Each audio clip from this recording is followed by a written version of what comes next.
మంచిర్యాల కార్పొరేషన్లోని 14వ డివిజన్లో మాత్రం కాంగ్రెస్ పార్టీ ప్రచారం మాత్రం జోరుగా కొనసాగుతుంది. పెద్ద ఎత్తున మహిళలు, యువకులు పెద్ద ఎత్తున ఈ ప్రచారంలో పాల్గొని మాత్రం తూముల నరేష్కు మద్దతుగా నిలుస్తున్నారు. అసలు తూముల నరేష్ ఇప్పుడు మనతో పాటు ఉన్నారు. వారు ఈ ప్రజల నుంచి ఎలా స్పందన వస్తుంది మనం తెలుసుకునే ప్రయత్నం చేద్దాం. చెప్పండి, ఇంటింటికి తిరుగుతున్నారు, ఎట్లా ప్రజల నుంచి ఏం చెప్తున్నారు? ఏమైనా సమస్యలు చెప్తున్నారా, అభివృద్ధి చేసింది చెప్తున్నారా, ఏం చెప్తున్నారు ఒకసారి? పాత మంచిర్యాల గత పాలకుల ఆధ్వర్యంలో వారి ప్రభుత్వాలలో చాలా దారుణంగా అనగదొక్కబడింది. దానికి నిదర్శనం మీరు గల్లీగల్లి తిరుగుతున్న మీకు అర్థమవుతుంది.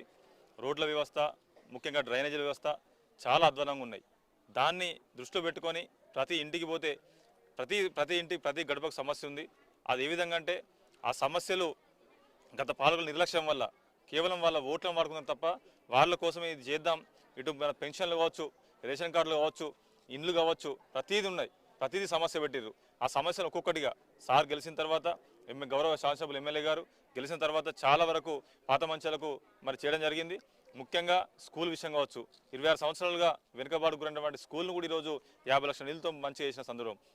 అదే కాకుండా మాకు రామాలయం శివాలయం దాదాపు 500 సంవత్సరాల చరిత్ర ఉన్నది. ఆలయానికి పెద్ద ఎత్తున భూసేకరణ చేసి దాన్ని కూడా అభివృద్ధి చేసే కార్యక్రమం 25 లక్షలతో మళ్ళీ ఒక కళ్యాణ మండపం నిర్మించే దానికి నిధులుగా చేపించడం జరిగింది. ఈ విధంగా అన్ని విధాల పాత మంచాలను ఆదుకునే ఒక కంకణం కట్టుకున్నటువంటి మా ప్రేమసారావు గారు నన్ను 14వ వార్డు డివిజన్ కార్పొరేటర్ అభ్యర్థిగా నన్ను ముందు పెట్టి ప్రతి ఒక్కరూ ఓటు వేసి గెలిపించుకోవాలండి, ఖచ్చితంగా నిధులు ఇస్తా అని చెప్పన్నారు. ముఖ్యంగా ఇంటింటికి చూస్తే ముఖ్యంగా గడప చూస్తే సమస్యలు ఎందుకున్నాయని అర్థం చేసుకోవాలి. గత పాలకులు వాళ్ళు కేవలం ఓట్ల కోసమే వారిని వాడుకొని ఓట్లు వేయించుకున్న తర్వాత వారిని దూరం పెట్టి ఎవరు ఓట్లేసారు ఎవరు ఓట్లేదో అని తెలుసుకొని వాళ్ళని హింసించే కార్యక్రమం పెట్టుకున్నారు.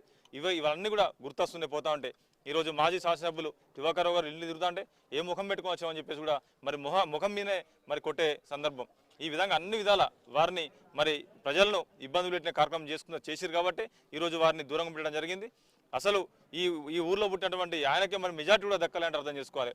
ఏదైతే 3000 ఓట్లకు గాను పెద్దలు గౌరవ శాసనసభ్యులు గారికి 2500 ఓట్లు పడితే బీజేపీకి 150 ఓట్లు పడ్డాయి, ఈయన కేవలం 300 ఓట్లు పడ్డాయి.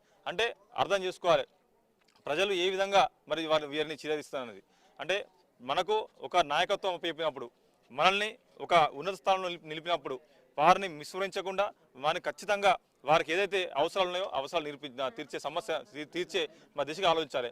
కానీ కేవలం కొంతమందికి మాత్రమే, కొన్ని కుటుంబాలకు మాత్రమే వారికి అనుకున్న కుటుంబాలకు మాత్రం చేసుకొని చాలా మందికి తీరని ద్రోహం చేశారు. ఇక్కడ మా పాత మంచాల్లో ప్రతి ఒక్క కులం ఉన్నది, ప్రతి ఒక్క వర్గాలు ఉన్నాయి. ఈ కుల వర్గాలకు అన్ని విధాల సేవ చేసేందుకు నేను ముందుకు వచ్చిన వారు కూడా నాకు బ్రహ్మరథం పడుతున్నారు. ఎందుకంటే ఎక్కడ చూసినా కూడా సమస్యల వలయం ఉన్నది. చాలా సమస్యలు సారు దయ వల్ల కొన్ని ఇప్పటికి తీర్చడం జరిగింది. మళ్ళీ ఇంకొక సమస్యలు ముఖ్యంగా నీటి సమస్యను కూడా ప్రత్యేక దృష్టి పెట్టడం జరిగింది. ఈ విధంగా అన్ని విధాల చేసి ముందుకెళ్తాం. అంతేకాకుండా ముఖ్యంగా ఇక్కడ పేద ప్రజలు కావచ్చు, అణగారిన వర్గాలు ఎక్కువ ఉన్నాయి. వారికి గుడిసెలు తప్ప అమ్ముకొని కట్టుకుందాం అంటే స్తోమత కూడా లేదు. అలాంటి వారికి దాదాపుగా 40 ఇండ్లు ఇందిరమ్మ ఇండ్లు ఇవ్వడం జరిగింది. ఇక్కడ ప్రత్యేక దృష్టి పెట్టి 40 ఇండ్లు అంటే ఆశామాషి కాదు, వేరే వాటిలో కూడా ఎక్కువ రాలేదు. అంటే అర్థం చేసుకోవాలి, ఇన్ని సమకూరుస్తున్నటువంటి ప్రేమసారావుకి 5,000 మా పాత మంచి రుణపడి ఉంటుంది. అదే దిశగా నేను కూడా సార్ను చూసి వారిని దృష్టిలో పెట్టుకునే ముందుకెళ్తున్నా కాబట్టి ఖచ్చితంగా భారీ మేట ఇస్తే ఆ భారీ మేటతో నేను ఇక్కడ పనులు కూడా తొందరగా పూర్తి చేసే అవకాశాన్ని కల్పిస్తానని చెప్పేసి తెలియజేసుకుంటూ, నాకు ఈ అవకాశం ఇచ్చి నన్ను ముందుకు నడిపిస్తున్నటువంటి మా పాత మంచి ప్రజలకు, యువకులకు, రిటైర్మెంట్ కార్మికులకు, నా మిత్రులకు, పెద్ద ఎత్తున మహిళలకు అందరూ కూడా పేరున ధన్యవాదాలు జరుగుతా ఉంది. బీఆర్ఎస్ నాయకులు కానీ గతంలో ఇక్కడ ఇద్దరు ఎమ్మెల్యేలు ఉన్నారు, 25 సంవత్సరాలు పాత మంచాలకు సంబంధించి ఎమ్మెల్యేలు ఉన్నారు, పరిపాలించారు. ఒక చైర్మన్ ఉన్నాడు. కానీ పాత మంచాలలో పాతగా ఉండడానికి అసలు కారణం ఏంటి, ఎందుకు చేయలేకపోయారు? నేను ఇంతకుముందు చెప్పినట్టుగా వారు కేవలం ఓట్ల రాజకీయం చేసారు తప్ప అభివృద్ధి రాజకీయం ఎప్పుడు చేయలేదు. దానికి నిదర్శనమే ఎగ్జాంపుల్ చెప్పిన 2000 సంవత్సరంలో ఓపెనింగ్ అయిన స్కూల్కి కనీసం సున్నం కూడా వేయాలంటే ఎంత దీనమైన స్థితిలో పాత మంచాలు ఉన్నదో అర్థం చేసుకోవాలి. ఇంతటి అణగదుక్క మా పాత మంచాలను ముందడి తీసుకొచ్చే కార్యక్రమం పెట్టుకున్నాం. వారిని అందుకే ప్రజలు చేరిస్తారు. అదొకటే ముఖ్య కారణం. వారు ఓట్లకే తప్ప ఏ రోజు కూడా అభివృద్ధికి మీద దృష్టి పెట్టలేదు. దానికి ఇంకొక ఎగ్జాంపుల్, ఎలక్షన్లు వస్తున్నాయని చెప్పి ఒక కమ్యూనిటీ హాల్ మొదలుపెట్టారు. కమ్యూనిటీ హాల్ ఒక 30 లక్షలు శాంక్షన్ చేసి ఏదో చూపెడుతున్నాం మేము కడుతున్నాం అని చెప్పేసి మధ్యలో వచ్చి ఓపెన్ రిబ్బన్ కటింగ్ చేయడం జరిగింది. ఇప్పుడు రిబ్బన్ కటింగ్ చేసిన దానికి మళ్ళీ పైసలు పెడతారా? పెట్టలేము. అంటే ఈ విధంగా ప్రతి ఒక్కటి ఓట్ల కోసం చేసారు. అక్కడ శ్మశాన వాటిక మధ్యలో వదిలిపెట్టిపోయారు. ఈ విధంగా అన్నీ కూడా ఎక్కడ కూడా వాళ్ళు కొసదాకా తీసుకొచ్చే పని లేవు. మొత్తం మధ్యలో వదిలిపెట్టడం, మళ్ళీ ఎలక్షన్లో గెలిస్తే ఇది పూర్తి అవుతుందని చెప్పేసి మాయమాటలు చెప్పడం, ఇదే తంతుగా కొనసాగించారు. దాన్ని ప్రజలు గమనించారు, వాళ్ళని దూరం కొట్టారు. తుమ్మల నరేష్కు ఎందుకు ఓటేయాలంటే ఏం చెప్తారు? ఒకటే ముఖ్యంగా ఈరోజు నేను గత 15 నుంచి 20 సంవత్సరాల దాకా వరకు చిన్ననాటి నుండే నేను విద్యార్థి ఉద్యమాలు చేసి మీరందరూ సాక్షిగా ఉన్నారు. మీరు అప్పటి నుంచి చిన్నప్పటి నుంచి నన్ను చూస్తున్నారు. ఈరోజు ఇంటర్ నుండి నేను ఆ విద్యార్థి సంఘాలలో తిరుగుతూ ఎవరికి ఏ కష్టం వచ్చినా ఇటు ఫీజుల బకాయిలు కావచ్చు, లేకపోతే ఫీజులు తక్కువ చేసి కూర్చోవచ్చు, ఇటు ప్రైవేట్గా యాజమాన్యాలు మరి హింస కావచ్చు, అవన్నిటి మరి ఎదురుండి పోరాడి ఈరోజు ఒక మంచి పేరు తెచ్చుకున్నా.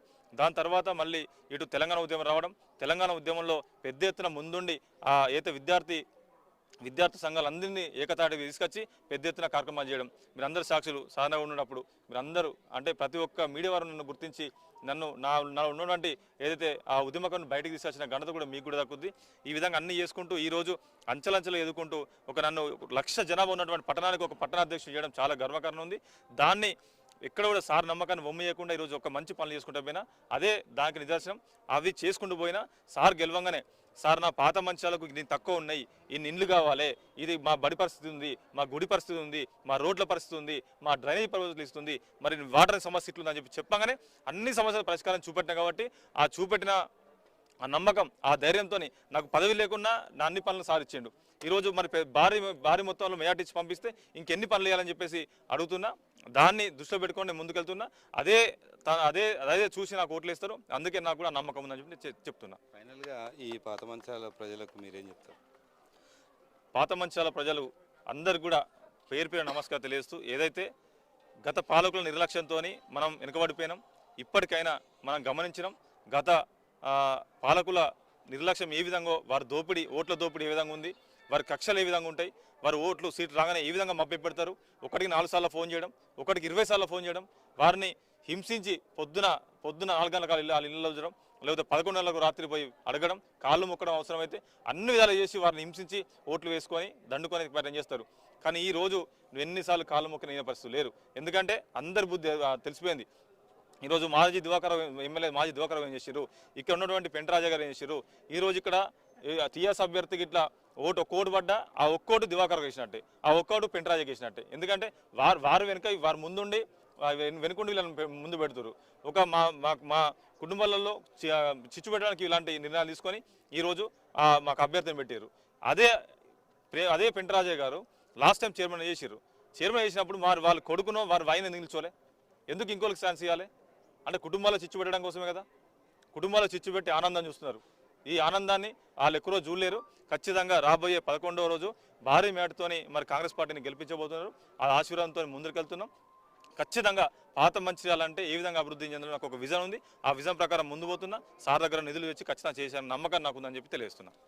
Thank you. మొత్తానికి పాత మంచిర్యాలలో మాత్రం 2 ఎమ్మెల్యేలు 25 సంవత్సరాలు పాలించినప్పటికీ కూడా ఈ పాత మంచిర్యాలను అభివృద్ధి చేయలేదు.